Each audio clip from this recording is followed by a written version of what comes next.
Bueno, continuando con nuestro libro de el cuento número 13 de Diana Steffels, continuamos. Y vamos al capítulo de En busca de datos. Con la historia de Hester, regresé rápidamente a mi rutina.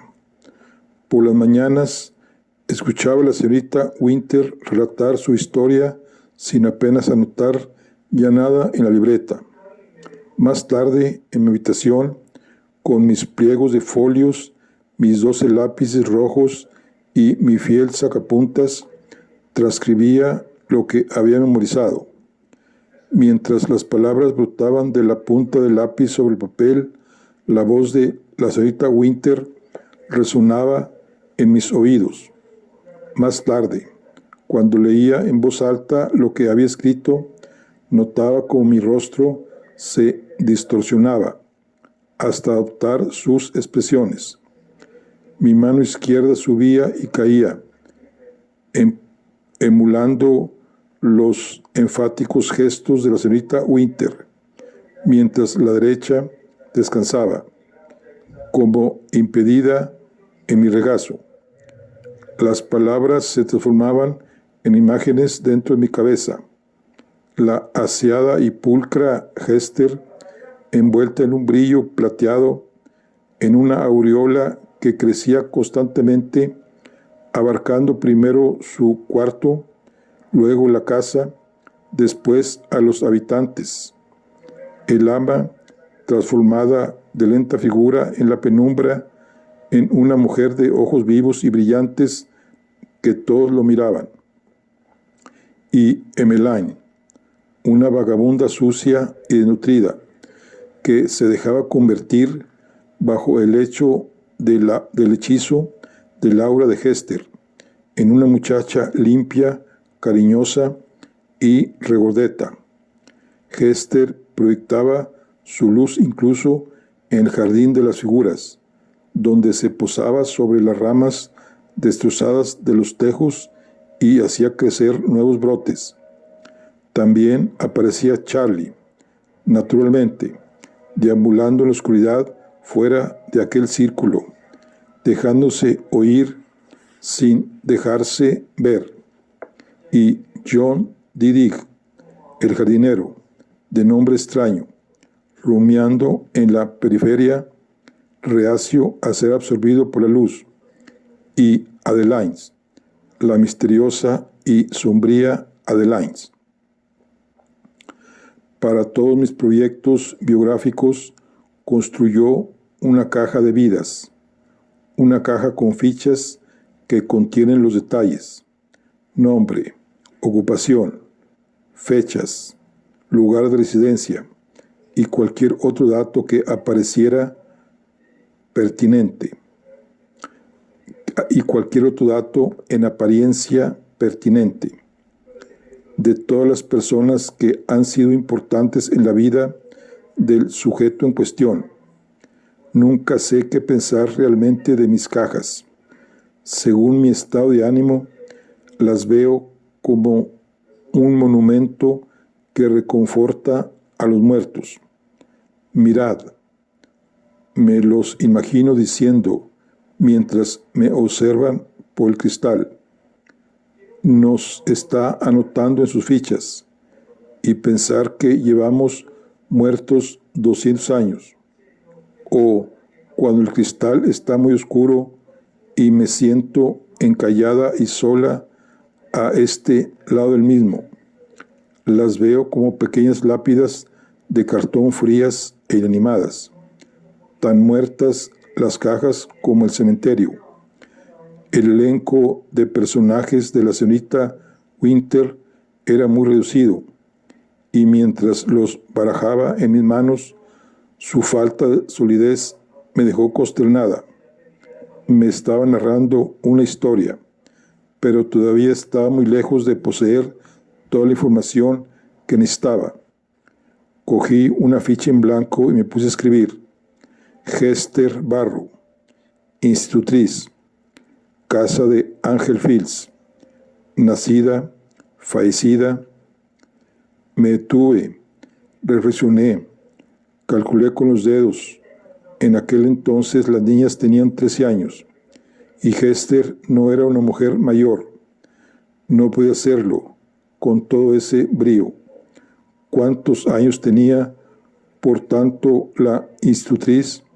30, y si no superaba los 25, apenas 12 años mayor que las niñas. Me pregunté si sería eso posible. La señorita Winter, septuagenaria, se estaba muriendo, pero eso no significaba que una persona mayor que ella tuviera que estar muerta. ¿Qué probabilidades había de que estuviera viva? Solo podía ser una cosa. Añadí otra nota a la ficha y la subrayé. Encuéntrala. Fue el hecho de haber decidido buscar a Hester lo que hizo que esa noche apareciera en mis sueños una figura anodina, con una bata perfectamente anudada, de pie en el descansillo de la escalera, meneando la cabeza y apretando los labios mientras contemplaba las paredes tiznadas, las tablas partidas del suelo y la hiedra culebreando por la escalera de piedra. En medio de todo ese caos, cuánta lucidez desprendía su entorno inmediato, cuánta paz. Atraída como una palomilla, me acercaba a ella, pero al entrar en su círculo mágico no ocurría nada. Seguía sumida en la oscuridad. Los ojos de Hester iban de un lado a otro, absorbiéndole todo, hasta que finalmente se detenían en una figura situada detrás de mí, mi gemela, o eso entendí en el sueño. Pero cuando sus ojos se posaron en mí, no me vieron. Me desperté con una familiar sacudida caliente en mi costado y repasé las imágenes del sueño para tratar de comprender la causa de mi pánico. No había nada aterrador en Hester, nada desconcertante en el suave barrido de sus ojos por mi cara. Lo que me hacía temblar en la cama no era lo que vi en el sueño, sino lo que yo era en él. Si Hester no me vio, tenía que ser porque yo era un fantasma. Y si era un fantasma, significaba que estaba muerta. No había otra explicación. Me levanté y fui al cuarto de baño a enjuagarme el miedo. A fin de evitar el espejo, me miré las manos en el agua, pero lo que vi me llenó de espanto. Al mismo tiempo que mis manos existían aquí, sabía que existían también en el otro lado, donde estaban muertas. Y los ojos que las veían, mis ojos estaban también muertos en ese otro lugar. Y mi mente, que estaba teniendo esos pensamientos, no estaba igualmente muerta. Un profundo terror se apoderó de mí. ¿Qué clase de criatura anormal era yo? ¿Qué abominación de la naturaleza es esa que divide una persona en dos cuerpos antes de su nacimiento y luego aniquila uno de ellos? ¿Y qué queda entonces de mí? Medio muerta, desterrada al mundo de los vivos, de día, mientras que de noche mi alma se pega a su gemela en un limbo umbrío. Encendí la chimenea, preparé una taza de chocolate y me tapé con la bata y unas mantas para escribir una carta a mi padre. ¿Cómo iba la librería? ¿Cómo estaba mamá? ¿Cómo estaba él? ¿Qué pasos había que dar? Me preguntaba. Cuando se quería encontrar a alguien, los detectives privados existían en realidad o solo en las novelas. Le conté lo poco que sabía acerca de Hester. ¿Era posible emprender una investigación con tan pocos datos? ¿Estaría dispuesto un detective privado a aceptar la clase de trabajo que yo tenía en mente? De no ser así, ¿quién podría hacerlo? Leí la carta, dinámica y razonable. No delataba mi miedo. Estaba amaneciendo. El temblor había cesado. Judith no tardaría en llegar con el desayuno. Bueno, aquí concluimos lo que es la charla del día de hoy. Estamos con el libro de El cuento número 13 de Diana Sterfield. Nos vemos en la siguiente. Hasta luego.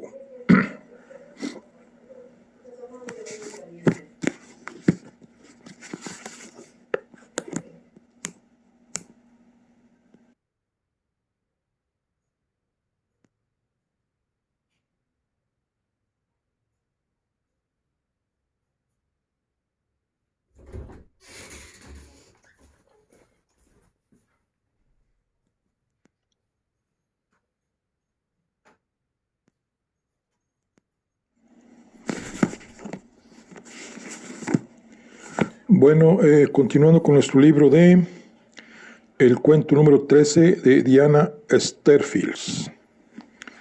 Vamos a iniciar con el siguiente capítulo, que se llama El ojo en el tejo.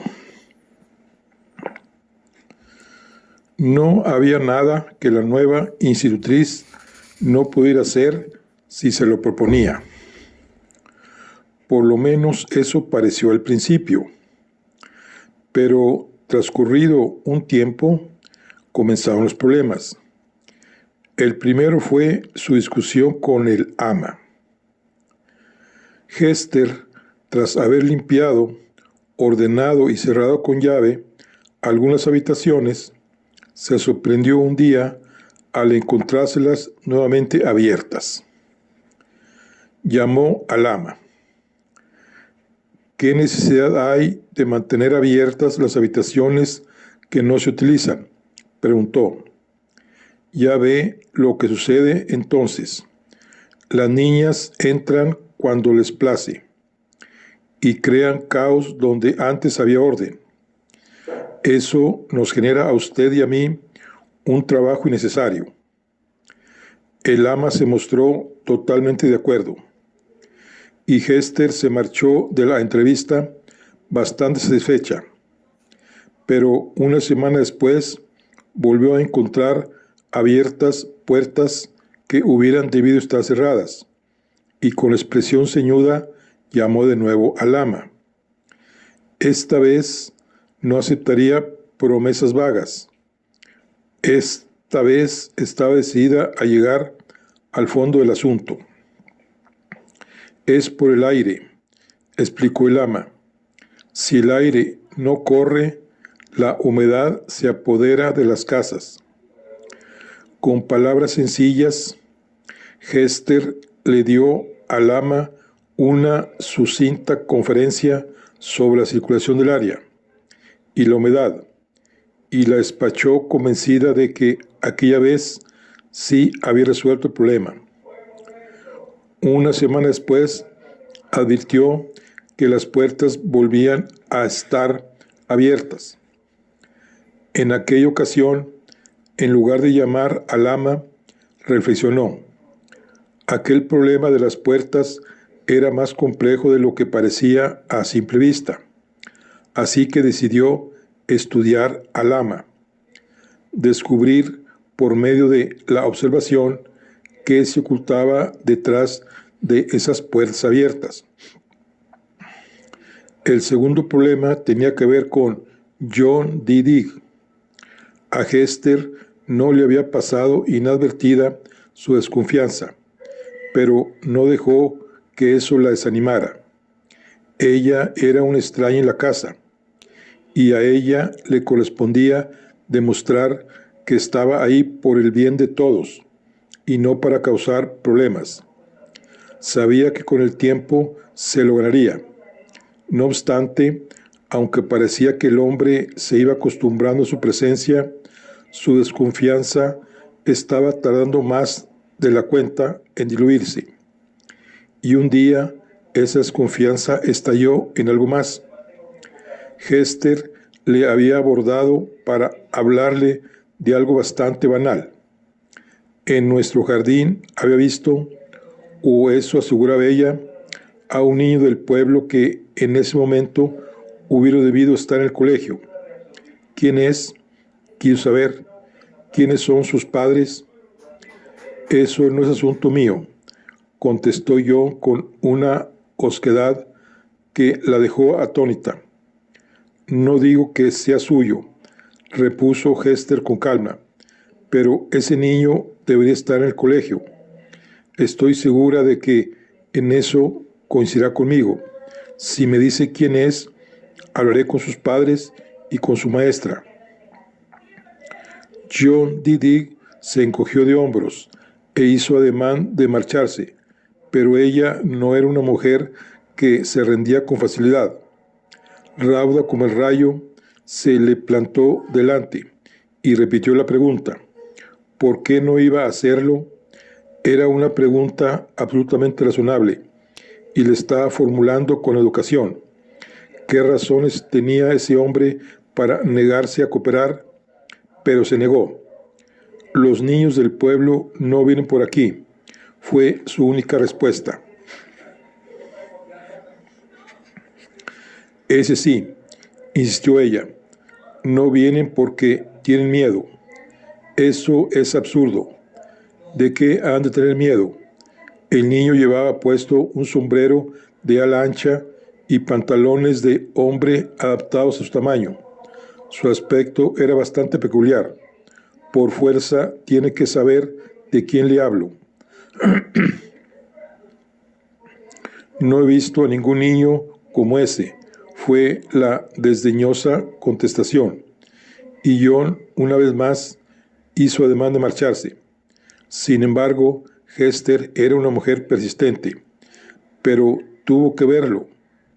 Solo determinadas mentes, señorita, pueden ver cosas que no existen. Yo soy un tipo sensato. Donde no hay nada que ver, no veo nada. Yo en su lugar, señorita, haré lo mismo. Que tenga un buen día. Dicho eso, se marchó. Y esta vez Hester no intentó cortarle el paso. Se quedó donde estaba, perpleja, meneando la cabeza y preguntándose qué bicho le había picado al hombre. Angel Fields, por lo visto, era una casa llena de misterios. Así todo, nada gustaba tanto a Hester como ejercitar la mente. Estaba decidida a llegar al fondo de las cosas. Sin duda alguna, Hester poseía una perspicacia y una inteligencia extraordinarias, pero como contrapartida, no hay que olvidar que no sabía muy bien a quién se enfrentaba. Un ejemplo, era su costumbre de dejar a las gemelas solas durante breves periodos mientras ella seguía su propio orden del día en otro lado. Primero las observaba detenidamente, evaluando su estado de ánimo, calculando su fatiga, la proximidad de la hora de comer y sus patrones de actividad y descanso. Si el resultado del análisis revelaba que las gemelas se disponían a pasar una hora holgazaneando dentro de la casa, las dejaba solas. En una de esas ocasiones tenía un objetivo concreto en mente. El médico estaba ahí y quería tener unas palabras con él, en privado. La ingenua de Hester: no hay intimidad donde hay niños. Recibió al médico en la puerta. Hace un día precioso. ¿Le apetece dar un paseo por el jardín? Se dirigieron al jardín de las figuras sin saber que les estaban siguiendo. Ha obrado usted un milagro, señorita Barrow, comenzó el médico. Emmeline parece otra. No, dijo Hester. Sí, se lo aseguro. Mis expectativas se han cumplido con creces. Estoy impresionado. Hester bajó la cabeza y le dio ligeramente la espalda, tomando su respuesta por modestia y creyéndola abrumada por sus elogios. El médico guardó silencio. El tejo recién podado le ofreció algo que admirar, mientras la institutriz recuperaba la serenidad. Fue una suerte para él que estuviera absorto en las líneas geométricas del tejo, pues de lo contrario habría reparado en la expresión irónica de Hester y habría caído en la cuenta de su error. La firme negativa de Hester nada tenía que ver con la afectación femenina. Era sencillamente la expresión de un desacuerdo. Por supuesto que Emmeline parecía otra. Dada la presencia de Hester, no podía ser de otro modo. No había nada de milagroso en eso.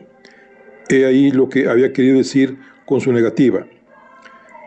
El comentario condescendiente del médico, con todo, no le sorprendía.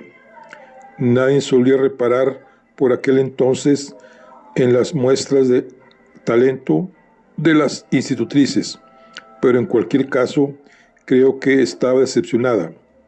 Hester pensaba que el médico era la única persona de Angel Fields que podría haberle entendido, pero no era así.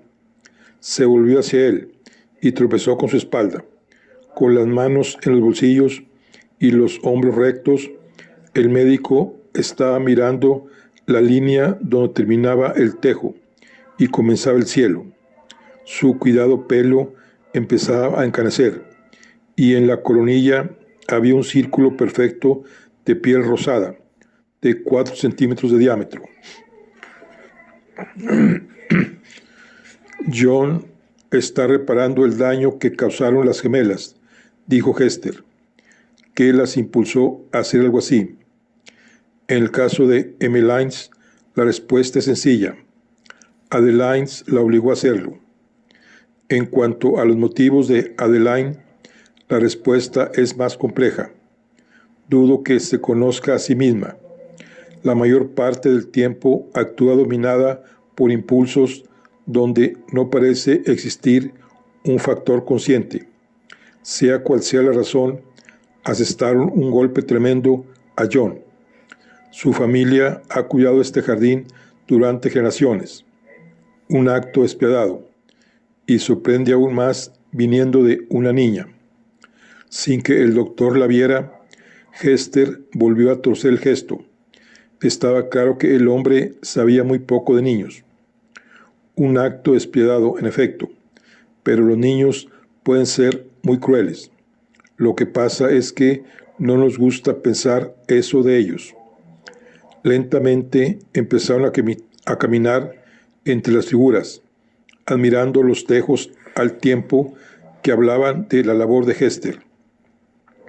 A una distancia prudente, pero siempre lo bastante cerca para poder oírlos, una pequeña espía los seguía, saltando de tejo en tejo. El médico y la institutriz doblaban a izquierda y derecha. A veces giraban y volvían sobre sus pasos. Era un juego de ángulos, una danza intrincada. Imagino, señorita Barrow, que estará satisfecha con los resultados de su labor con Emmeline.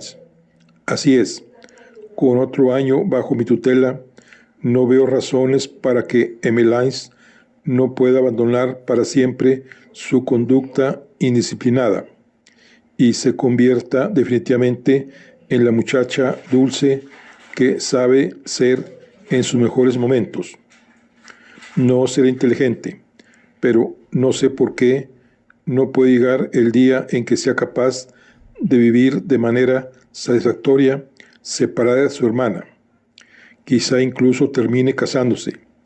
No todos los hombres buscan inteligencia en una esposa, y Emmeline es muy cariñosa. Excelente, excelente. Adeline es un caso muy distinto. Se detuvieron junto a un frondoso obelisco con un tajo abierto en uno de sus lados. La institutriz escuadriñó las ramas marrones del interior y acarició una de las ramitas nuevas, con sus brillantes hojas verdes, que estaban brotando de la vieja madera en dirección a la luz. Suspiró. Adeline me tiene algo perpleja. Doctor Maudsley, agradecería su opinión sobre su opinión como médico. Él hizo una leve y cortés inclinación de cabeza. Por supuesto. ¿Qué le preocupa exactamente? Nunca he conocido a una niña tan desconcertante. Hester hizo una pausa. Disculpe que me explaye tanto, pero las rarezas que he apreciado en Adeline no pueden explicarse de forma sucinta. En ese caso, tome su tiempo. No tengo prisa. El médico señaló un banco que había detrás del cual un seto de boj había sido guiado hasta configurar un intrincado arco enroscado, a la manera de un cabecero de una cama hecho por un artesano. Tomaron asiento y se encontraron frente a la parte sana de una de las figuras geométricas más grandes del jardín. Mire, un dodecaedro. Hester pasó por alto el comentario y procedió con su explicación. Adeline es una niña hostil y agresiva. Le molesta mi presencia en la casa y se opone a todos mis esfuerzos por imponer orden. Come de forma irregular. Rechaza la comida hasta que el hambre la vence e incluso entonces apenas da unos bocados. Hay que bañarla a la fuerza. Y pese a su delgadez, se necesitan 2 personas para mantenerla dentro del agua. Cualquier gesto de ternura, por mi parte, tropieza con su total indiferencia. Parece incapaz de sentir el abanico básico de las emociones humanas. Y francamente, doctor Maudsley, me he preguntado si está capacitada para regresar al redil de la normalidad. Es inteligente, es astuta, es avispada, pero es imposible estimularla para que se interese por algo que vaya más allá del ámbito de sus propios deseos, caprichos y apetitos. Y en las clases, estoy segura de que comprende que con niñas así, en las clases, no imparto las lecciones que se dan a los niños normales. No hay aritmética, ni latín, ni geografía. No obstante, a fin de fomentar el orden y la rutina, las niñas están obligadas a asistir a clase durante 2 horas, 2 veces al día, y las educo contándoles historias. Y esas lecciones son del agrado de Adeline. Ojalá pudiera responder a esa pregunta. Adeline es una niña bastante salvaje, doctor Maudsley. Para poder retenerla en clase, he de recurrir a artimañas, y a veces me veo obligada a pedir a John que me la traiga a la fuerza. Adeline hace lo que sea para evitarlo. Agita los brazos o se pone completamente rígida para que sea más difícil pasarla por la puerta. Sentarla ante una mesa es casi imposible. La mayoría de las ocasiones, John se ve obligado a dejarla en el suelo. Durante la clase no me mira ni me escucha, sino que se repliega en sí misma, en su propio mundo interior. El médico escuchaba atentamente y asentía con la cabeza. Es un caso difícil, dijo luego. La conducta de Adeline le genera una mayor ansiedad y teme que los resultados de sus esfuerzos sean menos satisfactorios que con Emmeline. Sin embargo, señorita Barrow, su sonrisa era encantadora. Perdóname si no alcanzo a comprender por qué afirma que Adeline la desconcierta. Su explicación sobre la conducta y el estado mental de la muchacha es más coherente que la que podrían dar muchos estudiantes de medicina, basándose en los mismos indicios. Hester le miró con compostura. Todavía no he llegado a la parte desconcertante. Claro que existen métodos que han funcionado con niños como Adeline en el pasado, y además cuento con estrategias de mi propia cosecha en las que tengo cierta fe y que no dudaría en aplicar si no fuera porque... Hester vaciló, y esta vez el médico tuvo la prudencia de esperar a que prosiguiera. Cuando habló de nuevo, lo hizo despacio, midiendo cuidadosamente sus palabras. Se diría que dentro de Adeline hay una especie de neblina, una neblina que la separa no solo del resto de la humanidad, sino de sí misma. A veces la neblina se hace más tenue y a veces se disipa del todo y aparece otra Adeline. Después la neblina regresa y Adeline vuelve a ser la de antes. Hester miró al médico atenta a su reacción. Él frunció el entrecejo, pero por encima del ceño, donde el pelo reculaba, la piel era lisa y rosada. ¿Cómo se comporta durante esos periodos? Los signos externos son sumamente discretos. Tardé semanas en percatarme del fenómeno e incluso entonces esperé cierto tiempo antes de estar lo bastante segura para acudir a usted. Comprendo. En primer lugar, está su respiración. En un momento dado cambia, y sé que, aunque finge estar metida en su propio mundo, me está escuchando. Y sus manos generalmente las tiene tensas y estiradas. Así. Hester hizo una demostración, pero a veces advierto que las relaja. Así. Aflojó los dedos. Es como si su implicación en la historia acaparara toda su atención y eso debilitara sus defensas, de modo que se relaja y olvida su pose de rechazo y rebeldía. He trabajado con muchos niños difíciles. Dr. Maudsley, poseo bastante experiencia y lo que he visto se resume en lo siguiente. Aunque parezca increíble, en Adeline se produce una especie de cambio químico, como si padeciera una fermentación. El médico no respondió de inmediato.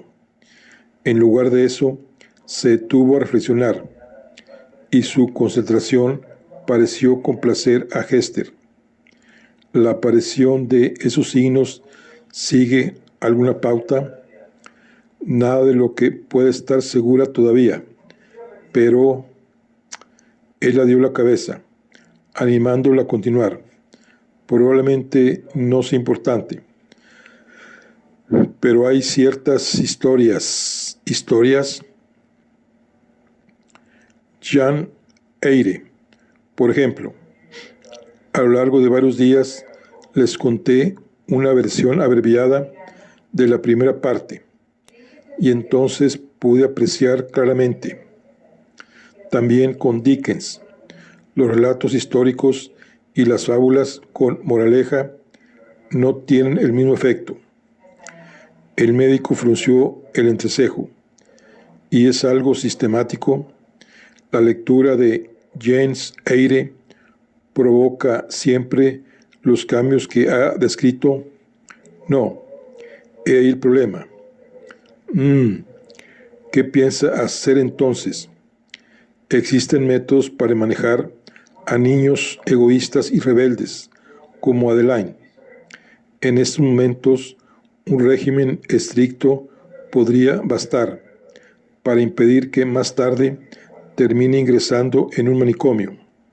Sin embargo, dicho régimen, que implicaría la imposición de una rutina estricta y la eliminación de casi todo lo que la estimula, sería sumamente perjudicial para la niña que vemos a través de los claros en la neblina.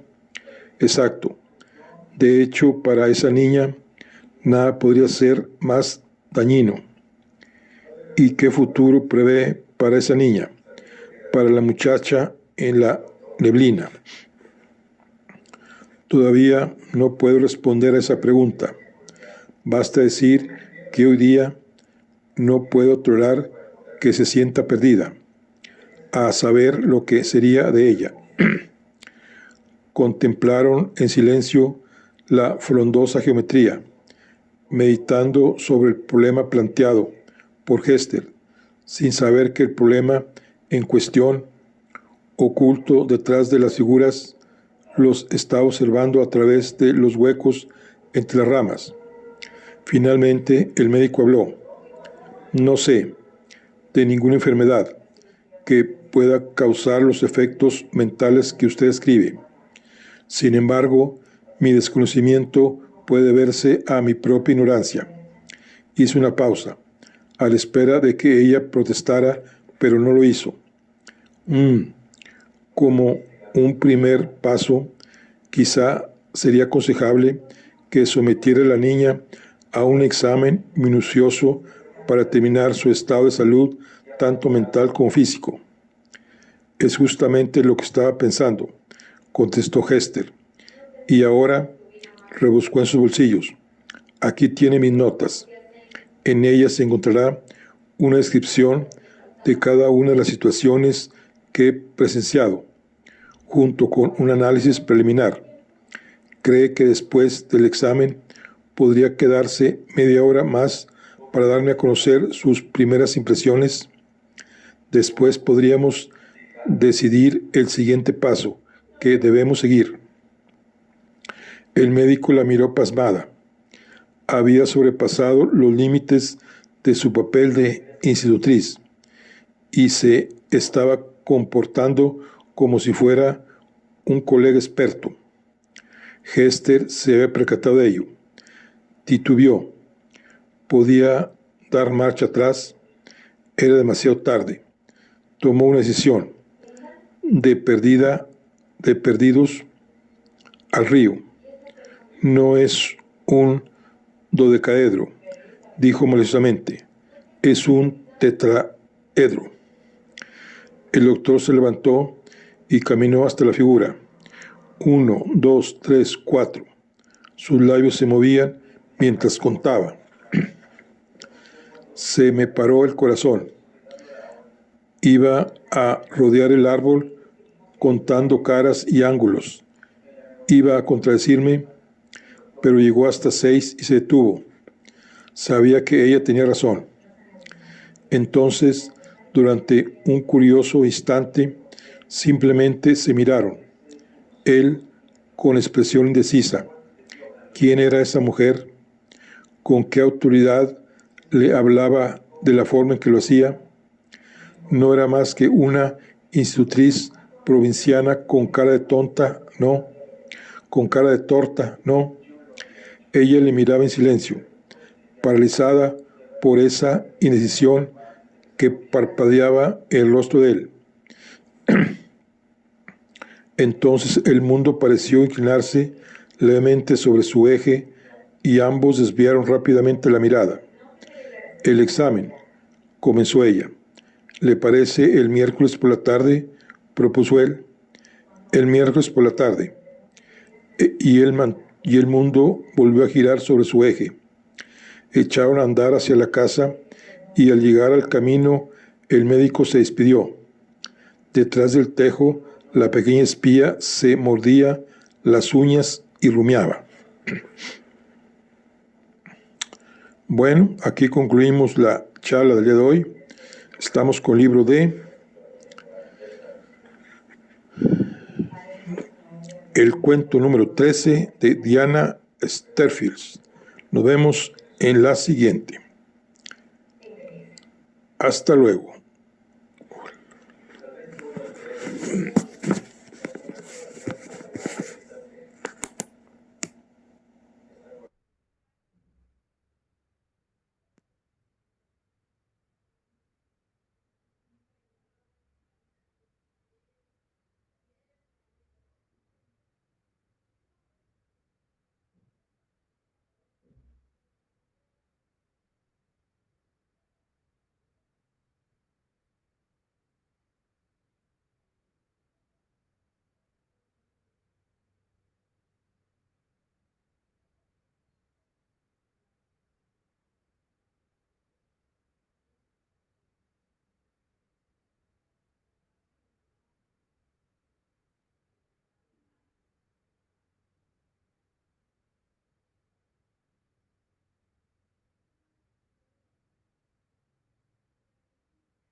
Bueno, continúa con nuestro libro de el cuento número 13 de Diana Sterfields.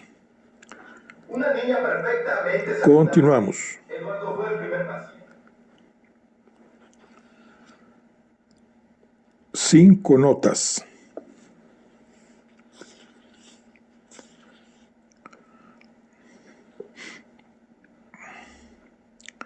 Un áspero velo de agotamiento me irritaba los ojos. Ya no podía pensar. Había trabajado todo el día y la mitad de la noche y me asustaba dormirme. Me gastaba mi mente una broma pesada. Creía oír una melodía. Bueno, no exactamente una melodía. Tan solo 5 notas sueltas. Abrí la ventana para corroborarlo. Sí, sin duda llegaba un sonido, del jardín. Entiendo de palabras. Si me das un fragmento de texto dañado o desgarrado, soy capaz de adivinar lo que iba antes y lo que iba después. O por lo menos puedo reducir las posibilidades a la opción más probable. Pero la música no es mi lenguaje.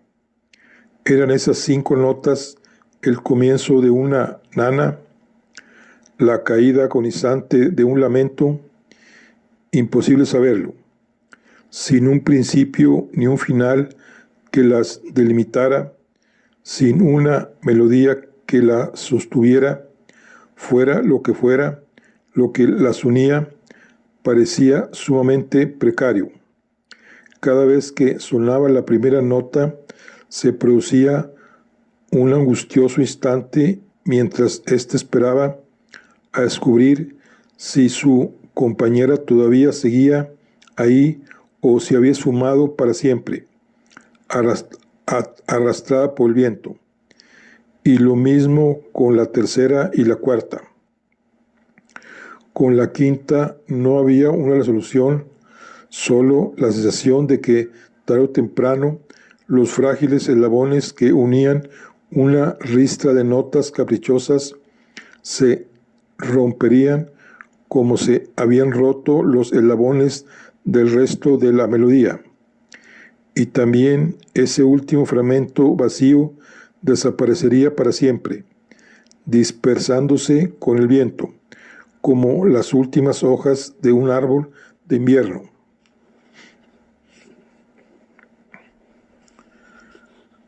Obstinadamente mudas, cada vez que mi mente consciente les pedía que se manifestaran, las notas acudían de repente a mí cuando no estaba pensando en ellas. Absorta en mi trabajo por la noche, caía en la cuenta de que llevaban rato repitiéndose en mi cabeza, o en la cama, debatiéndome entre el sueño y la vigilia. Las oía a lo lejos, entonando para mí su melodía poco definida y sin sentido. Pero ahora la oía de verdad. Al principio, una sola nota. A sus compañeras las sofocaba la lluvia que martillaba en la ventana. No es nada, me dije, y me preparé para seguir durmiendo. Entonces, en un instante de calma, en medio de la tormenta, 3 notas se elevaron por encima del agua. Era una noche impenetrable. Tan negro estaba el cielo que del jardín solo podía captar el sonido de la lluvia. Esa percusión era la lluvia contra las ventanas. Las ráfagas suaves e irregulares eran lluvias frescas sobre la hierba. El goteo era agua bajando por los canalones hasta los desagües. Tic, tic, tic. Agua resbalándose por las hojas hasta el suelo. Y detrás de todo eso, debajo, entre medio, si no estaba loca o soñando, las 5 notas. La, la, la, la, la. Me puse las botas y el abrigo, y salí a la oscuridad de la noche. No veía un palmo de mi mano. No veía a un palmo de mi mano. No oía nada salvo el chapoteo de mis botas sobre la hierba. De repente capté una señal, un sonido seco, inarmónico, no un instrumento, sino una voz humana atonal, discordante. Lentamente y haciendo frecuentes paradas, seguí la dirección de las notas. Bordeé los largos arriates y doblé por el jardín del estanque, o por lo menos creo que es ahí hacia donde me dirigí. Entonces perdí el rumbo. Anduve a trompicones por tierra blanda donde pensaba que debía de haber una senda, y fui a parar no al lado del tejo, como esperaba, sino a un terreno de arbusto de medio metro de alto, con pinchos que se me enganchaban en la ropa. De ahí en adelante renuncié a indagar dónde estaba y me orienté únicamente por el oído, siguiendo las notas como el hilo de Ariadna por un laberinto que ya no reconocía. La melodía sonaba a intervalos irregulares y en cada ocasión me dirigía hacia ella, hasta que el silencio me detenía y me quedaba esperando otra nueva pista. ¿Cuánto tiempo pasé dando tumbos en la oscuridad? Un cuarto de hora, media hora. Lo único que sé es que finalmente me encontré de nuevo frente a la puerta de la que había salido. Había vuelto, o me habían llevado al punto de partida. El silencio entonces fue definitivo. Las notas habían muerto y en su lugar reapareció la lluvia. En vez de entrar, me senté en el banco y descansé la cabeza sobre mis brazos cruzados, sintiendo el golpeteo de la lluvia en la espalda, el cuello y el pelo. Empezó a parecerme una insensatez el haberme puesto a perseguir por el jardín algo tan etéreo, y casi logré convencerme de que lo que había oído era solo producto de mi imaginación. Luego mi mente dobló por otros derroteros. Me pregunté cuándo me enviaría mi padre información sobre la forma de dar con Hester. Pensé en Ángel Fils y fruncí el entrecejo. ¿Qué haría Aurelius cuando demolieran la casa? Pensar en Ángel Fils me llevó a pensar en el fantasma y eso me llevó a pensar en mi propio fantasma, la foto que le había hecho, perdida en una nebulosa blanca. Decidí telefonear a mi madre al día siguiente, mas era una decisión poco arriesgada. Nada te obliga a cumplir un propósito formulado en mitad de la noche. De repente, la columna me envió una señal de alarma, una presencia, aquí, ahora, a mi lado. Me levanté de un salto y miré a mi alrededor. La oscuridad era total. No se veía nada ni a nadie. La negra noche se lo había tragado todo, incluido el gran roble, y el mundo se había reducido a los ojos que me estaban observando y el ritmo frenético de mi corazón. La señorita Winter, no. Aquí no. A estas horas de la noche, no. Entonces, ¿quién? La sentí antes de sentirla. La presión en el costado, vista y no vista. Era sombra, el gato. Volvió a arrimarse.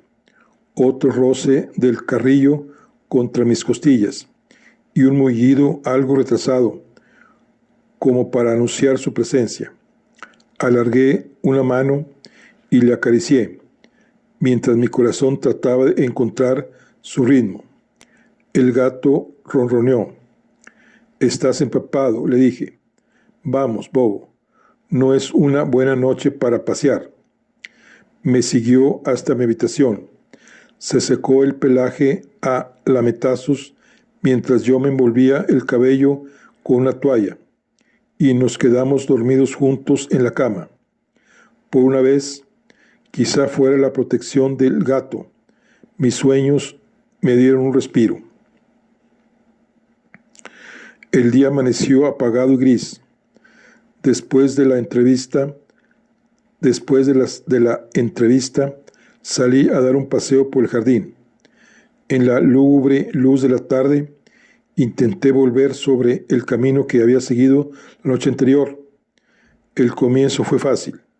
Bordé los largos arriates y doblé por el jardín del estanque, pero después me desorienté.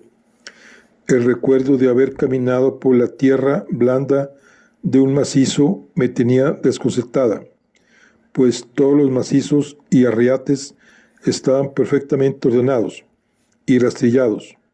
Aún así, hice algunas conjeturas, tomé una o dos decisiones al azar y dibujé una trayectoria más o menos circular con la esperanza de que reflejara, al menos en parte, mi paseo nocturno. No vi nada fuera de lo normal, a menos que cuente el hecho de que me encontré a Mauricio y esta vez me habló. Estaba arrodillado sobre una parcela de tierra removida, distribuyendo, alisando y aplanando. Me oyó acercarme por la hierba y levantó la vista. «Condenados zorros», gruñó, y regresó a su trabajo. Volví a la casa y me puse a transcribir la entrevista de la mañana. Bueno, aquí concluimos la charla del día de hoy. Estamos con el libro de El cuento número 13 de Diana Stirfields. Nos vemos en la siguiente. Hasta luego.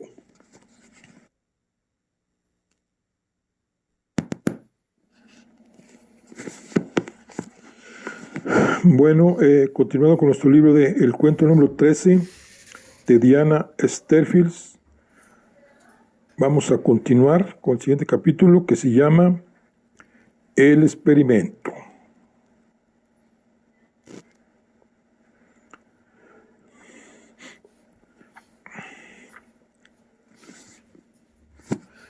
Llegó el día del examen médico y el doctor Maudsley se personó en la casa.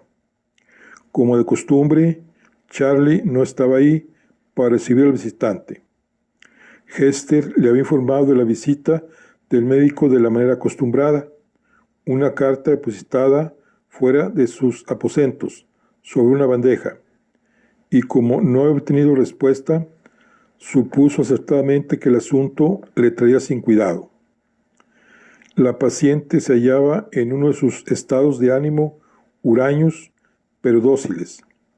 Se dejó conducir hasta el cuarto elegido para el examen y aceptó que le dieran golpecitos y punzadas. Invitada a abrir la boca y sacar la lengua, se negó en redondo, pero al menos cuando el médico le introdujo los dedos para separar la mandíbula superior de la inferior, no le mordió. Tenía la mirada apartada de él, y sus instrumentos apenas parecían conscientes de su presencia y del examen. Fue imposible sacarle una sola palabra. El doctor Maudsley descubrió que su paciente estaba por debajo del peso adecuado y tenía piojos. Por lo demás, físicamente gozaba de buena salud. Su estado psicológico, sin embargo, era más difícil de determinar. ¿Era la muchacha, como había insinuado John D. Digg, mentalmente deficiente?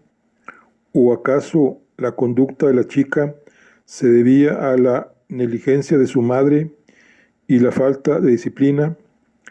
Esa era la opinión del ama, quien, al menos en público, siempre estaba dispuesta a absolver a las gemelas.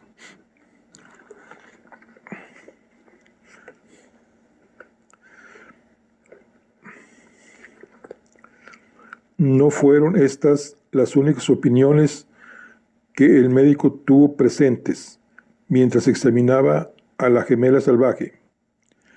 La noche anterior, en su propia casa, pipa en boca y con la mano sobre la chimenea, había estado cavilando en voz alta sobre el caso.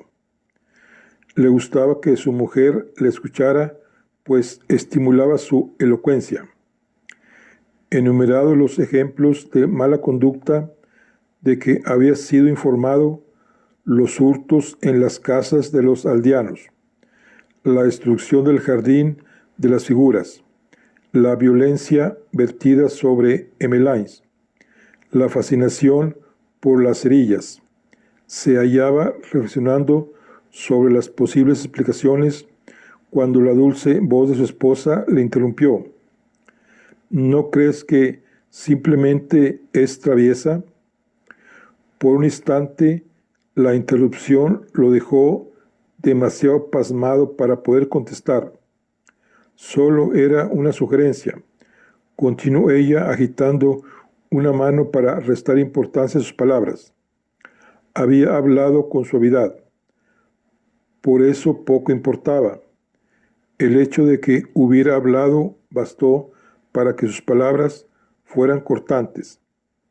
Y luego estaba Hester. Ha de tener presente, le había dicho, que dada la ausencia de un vínculo fuerte con los padres y de una orientación firme por parte de otras personas, el desarrollo de la niña hasta el día de hoy ha estado enteramente terminado por su experiencia como gemela. Su hermana es el único punto fijo y permanente en su conciencia, de modo que toda su visión del mundo se ha ido formando a través del prisma de su relación con ella. Tenía razón, desde luego. El doctor Maudsley ignoraba de qué libro lo había sacado ella, pero debía de haberlo leído con detenimiento, porque había expuesto la idea con suma brillantez. Mientras la escuchaba, le había sorprendido su voz. Aunque claramente femenina, había en la institutriz un ligero tono de autoridad masculina. Hester era elocuente. Tenía una graciosa tendencia a expresar sus opiniones con el mismo dominio comedido que cuando explicaba una teoría de algún especialista sobre la que había leído. Y cuando hacía una pausa al final de una frase para recuperar el aliento, le lanzaba una mirada rauda.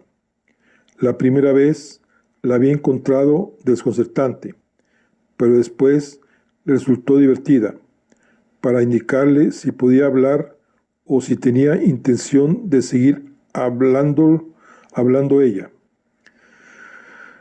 Debo investigar un poco más, le dijo a Hester, cuando se reunieron para hablar de la paciente después del examen, y tenga por seguro que observaré con detenimiento la relevancia de su condición de gemela.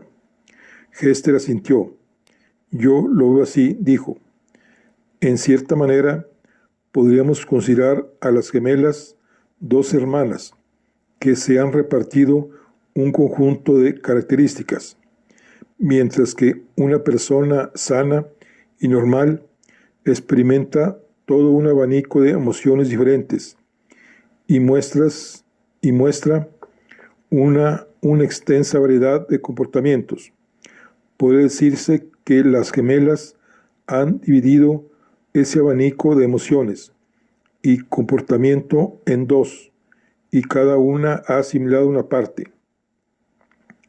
Una gemela es salvaje y propensa a los arrebatos. La otra es perezosa y pasiva. Una prefiere la limpieza, la otra adora la sociedad. Una tiene un apetito insaciable, la otra puede pasarse varios días sin comer. Ahora bien, si esa polaridad podremos discutir más tarde en qué medida ha sido adoptada de forma consciente, es fundamental para el sentido de identidad de Adeline. No es comprensible que inhiba dentro de ella todo lo que, desde su punto de vista, corresponde a Emmeline. La pregunta no esperaba contestación. Hester no le indicó al médico que podía hablar simplemente.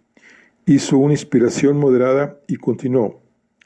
Ahora consideremos las cualidades del ser al que, de forma algo fantasiosa, nos referimos como la niña en la neblina. Esa niña escucha las historias, es capaz de comprender y emocionarse con un lenguaje que no es el de las gemelas. Eso sugiere una voluntad de relacionarse con otras personas, pero de las dos gemelas, ¿a quién le ha sido asignada la tarea de relacionarse con la gente? A Emmeline, de modo que Adeline ha de reprimir esa parte de su personalidad. Hester se volvió hacia el médico y le brindó esa mirada que significaba que le cedía el turno de la palabra. Es una idea curiosa, respondió él con cautela. Yo habría imaginado lo contrario. ¿No le parece que por el hecho de ser gemelas cabría esperar que tuvieran más similitudes que diferencias? Pero hemos observado que no es así, se apresuró a replicar Hester. Hester le dejó rumiar. El médico contemplaba la pared desnuda, absorto en sus pensamientos, al tiempo que ella le lanzaba miradas nerviosas, tratando de leer en su rostro la acogida de que estaba teniendo su teoría. Finalmente estuvo listo para hacer su dictamen. Aunque su idea resulta interesante, esbozó una sonrisa afable para suavizar el efecto de sus desalentadoras palabras. No recuerdo haber leído nada sobre esa división de la personalidad entre gemelos en ninguno de los especialistas en la materia. Hester pasó por alto la sonrisa y le miró manteniendo la compostura. Los especialistas no lo consideran así. Eso es cierto. De estar en algún lugar, estaría en Lawson y no es el caso. ¿Ha leído a Lawson? Naturalmente. Ni por un momento se me ocurriría exponer una opinión sobre un tema, el que fuera, sin estar primero segura de mis fuentes. Existe una referencia a unos niños gemelos peruanos en Harwood que sugiere algo similar, si bien el autor se queda corto en cuanto a las conclusiones que podrían extraerse. Recuerdo ese caso. El médico dio un ligero respingo. Ya veo la relación. Me pregunto si el estudio de Bransby guarda alguna relación con este caso. No he podido obtener el estudio completo. ¿Cree que podría prestármelo? Y así empezó todo. Impresionado por la agudeza de las observaciones de Hester, el médico le prestó el estudio de Bransby. Cuando ella se lo devolvió, llevaba adjunto una hoja con anotaciones y preguntas expuestas de manera sucinta. Mientras tanto, él había obtenido otros libros y artículos para completar su biblioteca sobre gemelos, trabajos de recientes publicaciones, ejemplares de investigaciones en curso de diferentes especialistas y ediciones extranjeras. Transcurrida 1 o 2 semanas, cayó en la cuenta de que podía ahorrarse mucho tiempo si primero le pasaba los trabajos a Hester y luego leía los concisos e inteligentes resúmenes que ella elaboraba. Cuando entre los dos hubieron leído cuanto era posible leer, regresaron a sus observaciones personales. Ambos habían recopilado notas. El médico, ella psicológicas. Había abundantes anotaciones con la letra de él en los márgenes del manuscrito de ella. Ella, por su parte, había hecho aún más anotaciones en el manuscrito de él, e incluso adjuntando sus convincentes ensayos en hojas aparte. Leían, pensaban, escribían, se reunían, discutían. Así continuaron hasta que supieron todo lo que había que saber sobre gemelos, pero todavía había algo que desconocían, y ese algo era, en realidad, lo único que importaba. Todo este trabajo, dijo el médico una noche en la biblioteca, todas estas hojas, y seguimos como al principio. Se mesó el pelo con gesto nervioso. Le había dicho a su esposa que estaría de regreso a las 7:30 e iba a llegar tarde. Es por Emmeline que Adeline contiene a la niña en la neblina. Creo que la respuesta a esa pregunta se halla fuera de los límites del conocimiento actual. Suspiró y arrojó el lápiz sobre la mesa entre irritado y resignado. Tiene razón. Así es.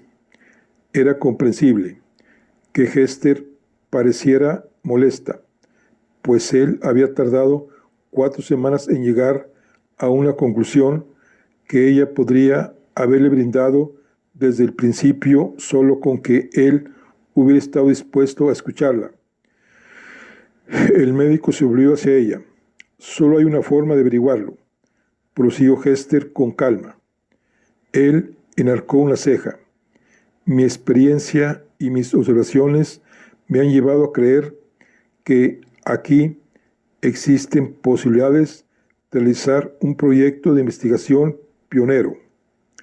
Lógicamente, siendo una mera institutriz, yo tendría dificultades para convencer a la revista adecuada de que publicara cualquier trabajo que pudiera ofrecerle. Echarían un vistazo a mi currículum y me tomarían como una estúpida, con ideas que no son de mi competencia. Se encogió de hombros y bajó la mirada. Quizá tenga razón, y así sea. Sin embargo, astutamente volvió a levantar la vista. Para un hombre con la formación y los conocimientos adecuados, estoy segura de que aquí hay un proyecto jugoso. La primera reacción del médico fue de pasmo, pero después se le empañaron los ojos. Una investigación pionera. La idea no era tan descabellada. Entonces pensó que después de todo lo que había leído en los últimos meses, por fuerza tenía que ser el médico mejor informado del país sobre el tema de los gemelos. ¿Quién más sabía lo que él sabía? Y más importante aún, ¿quién más tenía el caso idóneo ante sus propias narices? Una investigación pionera. ¿Por qué no? Hester le permitió recrearse unos minutos más, y cuando vio que su insinuación había calado hondo, murmuró: por supuesto, se necesitará una ayudante seria. Por supuesto, si necesitara un ayudante, sería un placer para mí colaborar con usted en lo que precisara. Es usted muy amable, asintió él. Naturalmente, usted ha trabajado con las niñas. Tiene experiencia de primera mano, una experiencia inestimable, ciertamente inestimable.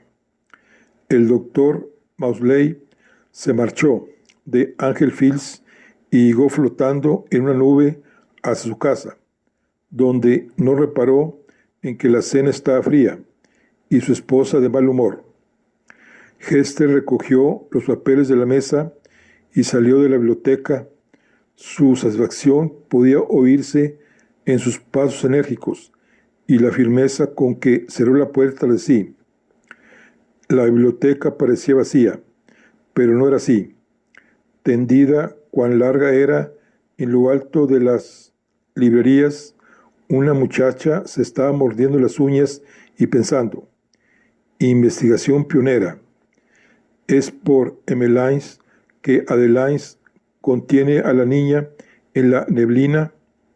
No hacía falta ser un genio para imaginar lo que estaba a punto de ocurrir. Actuaron de noche. Emmeline no se revolvió en ningún momento cuando la levantaron de la cama. Debía de sentirse segura en los brazos de Hester. Quizá le tranquilizó reconocer, dormida, el olor a jabón mientras se la llevaban del cuarto por el pasillo. Fuera cual fuese el motivo, esa noche no se dio cuenta de lo que estaba sucediendo. Su despertar a la realidad se produciría muchas horas después. Para Adeline fue diferente. Rápida y perspicaz, despertó de inmediato al sentir la ausencia de su hermana. Corrió mucho, corrió como una flecha hasta la puerta, pero la rauda mano de Hester ya había girado la llave. En un instante lo supo todo, lo sintió todo. Separación. No gritó. No aporreó la puerta con los puños. No arañó la cerradura con las uñas. Su espíritu combativo le había abandonado por completo. Se derrumbó en el suelo. Cayó hecho un ovillo contra la puerta y ahí permaneció toda la noche. Las tablas desnudas mordían sus prominentes huesos, pero no sentía el dolor. La chimenea estaba apagada y el camisón era fino, pero no sentía el frío. No sentía nada. Estaba destrozada. Cuando a la mañana siguiente fueron a por ella, no oyó la llave en la cerradura. No reaccionó cuando la puerta la arrastró al abrirse. Tenía la mirada inerte, la piel pálida. Qué fría estaba. Podría haber sido un cadáver de no ser por los labios que temblaban instantáneamente, repitiendo un mantra silencioso que podría haber sido Emmeline, Emmeline, Emmeline. Hester levantó a Adeline en brazos.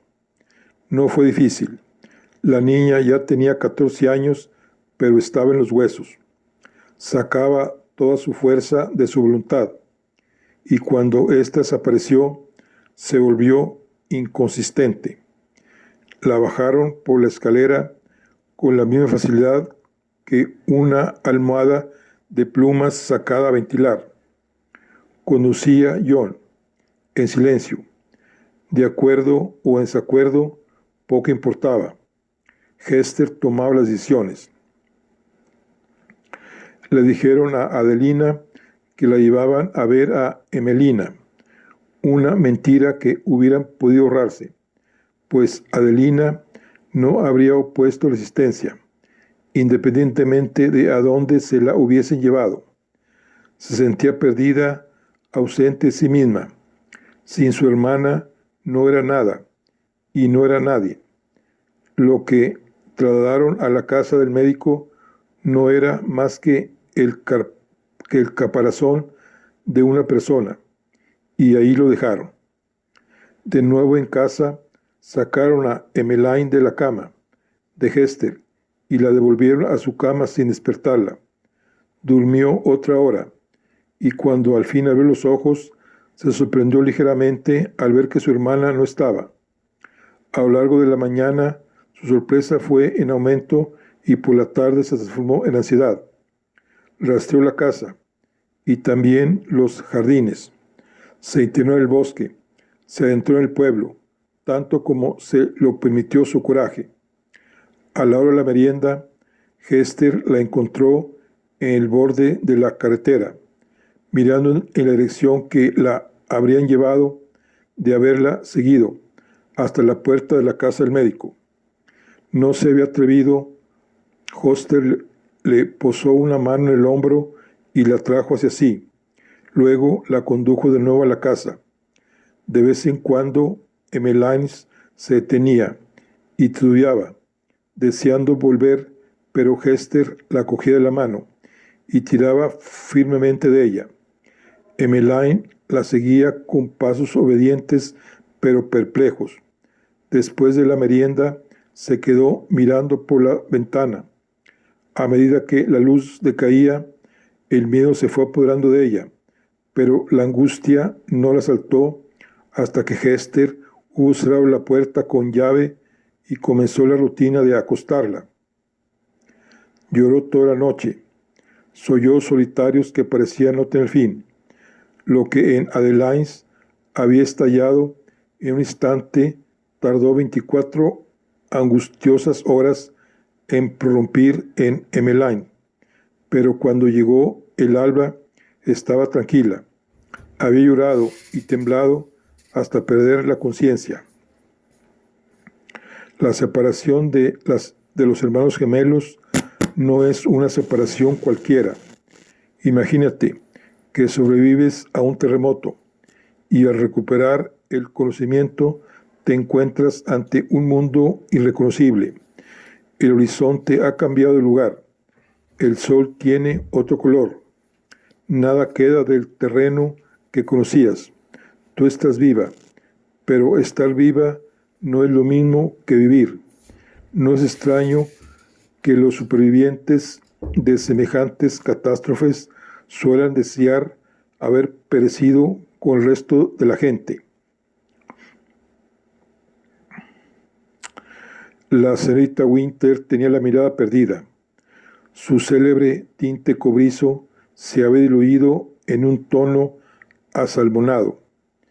Ya no utilizaba laca, y los compactos rizos habían dado paso a una maraña suave e informe, pero tenía el semblante severo y el porte rígido, como si se estuviera preparando para un viento afilado que solo ella podía notar. Lentamente se volvió hacia mí. ¿Se encuentra bien?, preguntó. Judith dice que no, come mucho. Nunca he comido mucho. Está pálida. ¿Será que estoy un poco cansada? Terminamos pronto. Creo que ninguna de las dos se sentía con ánimo de continuar.